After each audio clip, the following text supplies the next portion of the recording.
Here's something on a lighter note.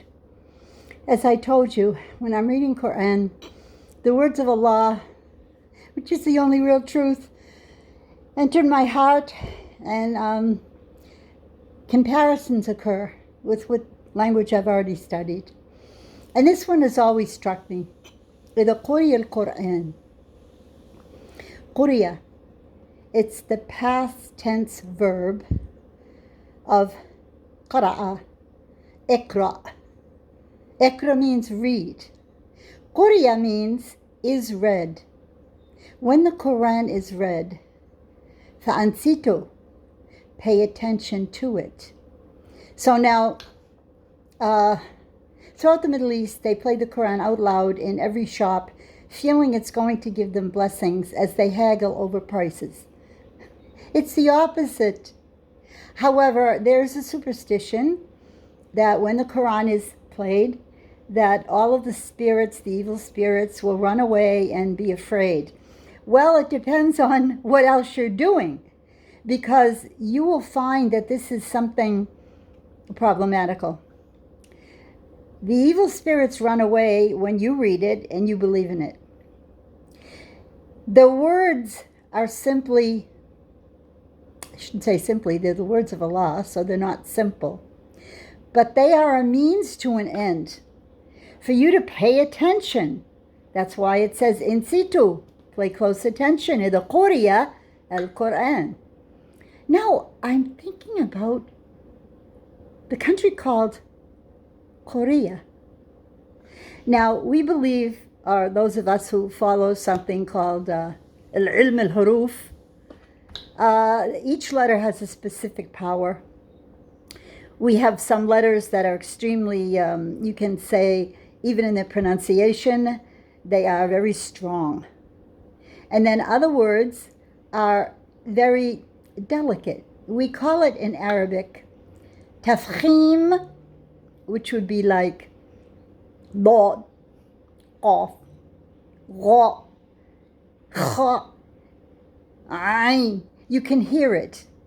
And then we have tarqiq. In a sense, it's a delicate pronunciation. Da, ta, tha, ka. Does that mean something? Of course it does. Nothing Allah does is without meaning, and very deep meaning. Now, I was always attracted to Asia. I was always attracted to something other than my American life, because my American life was very provincial. I told you before, I was born in the Boston area from Irish Catholic heritage. So everyone looked the same, acted the same, believed the same. For me, I'm sorry to tell you, it was rather boring. And then as I got older and discovered that we were really only at the outside 400 years old, I was always amazed by Indians, because I knew that they came before. I was always attracted to Indians. American Indians at first, and then all Indians, meaning indigenous people.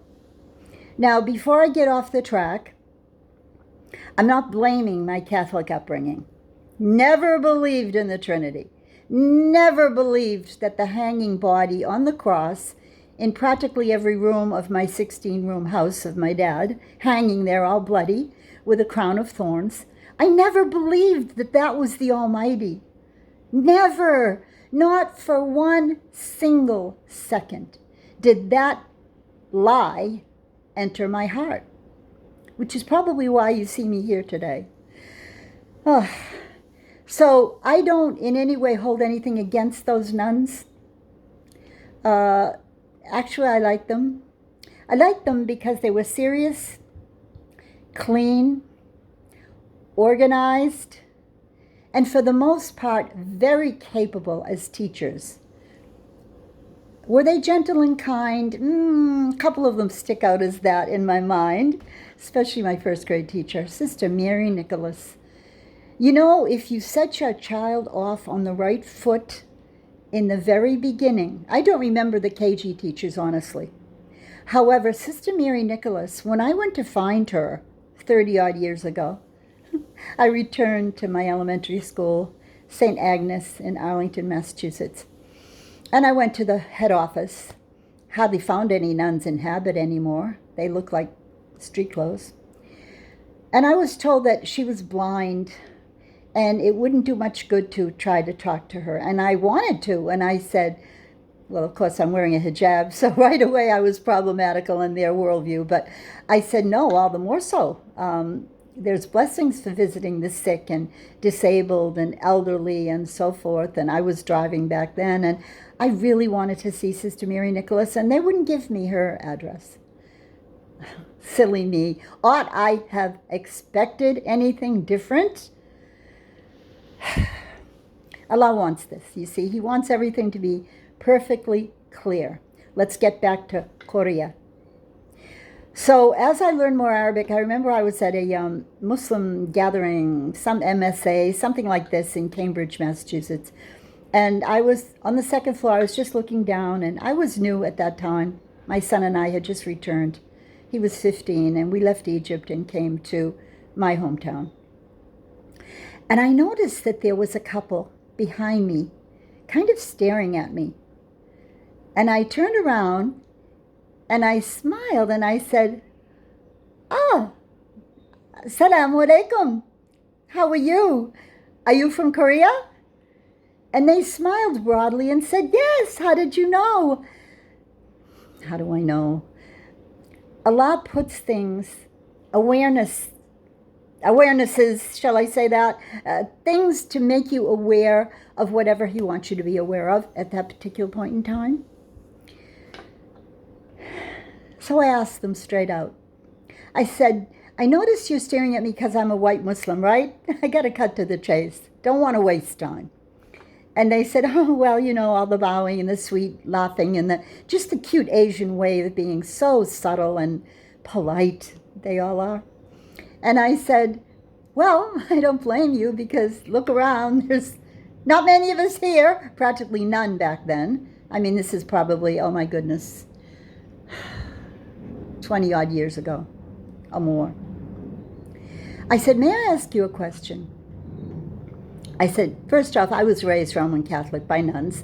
As you probably know the nuns, because they came over to Korea and did their missionary work there. And they, "Oh, yes, yes, yes."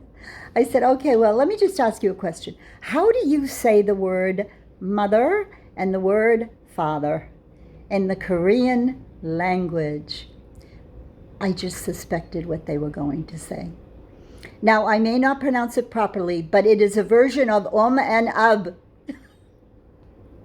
The original words in Arabic in the Quran.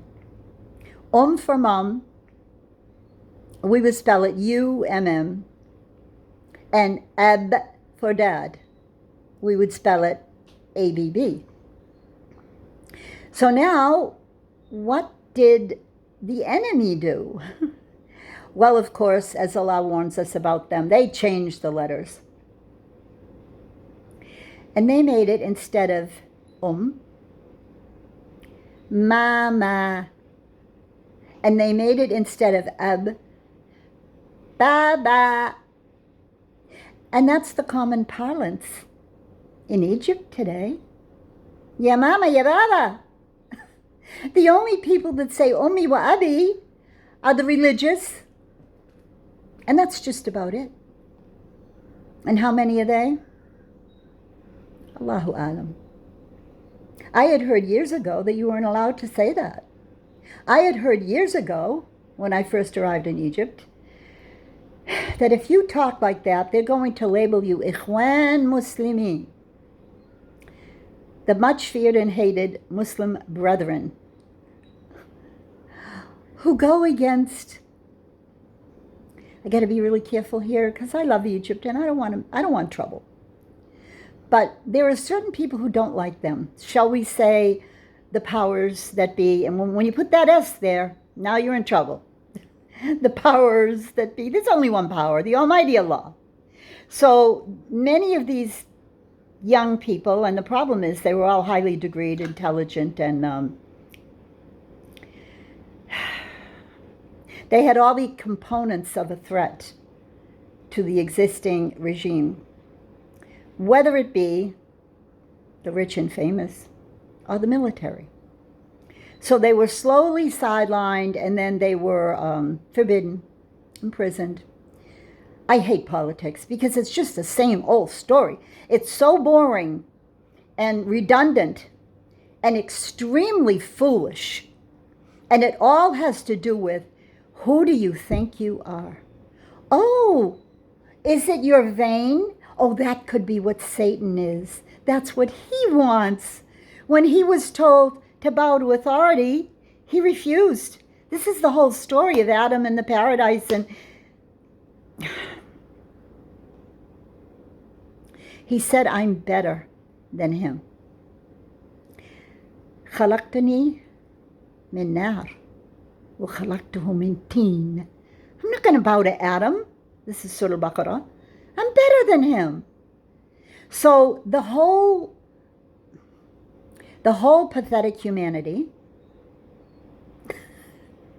I use these English words, they're just not enough.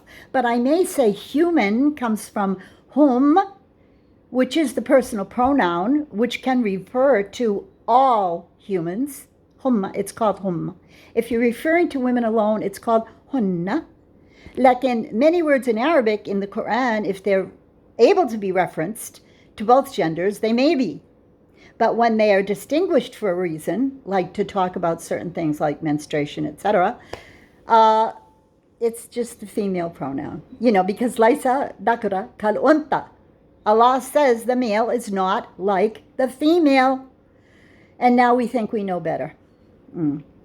So then I had the good fortune to stay at an Airbnb of Vietnamese people. And what did I discover? The same linguistic similitude. Now I'm going to leave this to your homework, to look up the words for mother and father in Korean and Vietnamese language. And you'll probably find it as Chinese or Cambodian, whatever. And then, of course, come along enemies who try to muddy the waters, shall we say. So I continue to claim, with reference from Quran and Hadith, that the original language of Adam is Arabic. All the words were revealed in Arabic. All the revelations were revealed in Arabic. This may be controversial, but this is America. And I can say whatever I want. As we say in Surah Al-Baqarah, Hati burhanakum in kuntum sadiqin. If you differ with me, then why don't you bring me your proofs? Now, if it's them, I call them the Yahud because that's what they are, those who broke the contract with Allah and they twisted it into something else, and the codicil, while they well know. So why are you trying to tell people that Hebrew came before Arabic?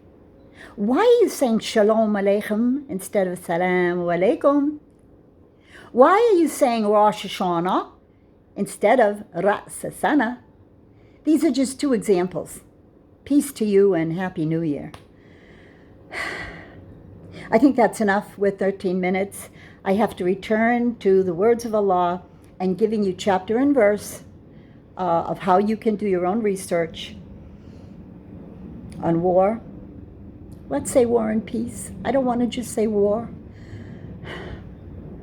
Let's say the proofs that Allah gives us about hostages. Until next time, do your homework. It's going to be wonderful. Once you start to delve, and once you have a focus and an aim and a goal in mind, whether it be because you're a Muslim and you love it, or whether or not you hate it and you want to prove us false, it's going to be really, really helpful for you in your life, one way or another. Assalamu alaikum wa rahmatullahi wa barakatuh.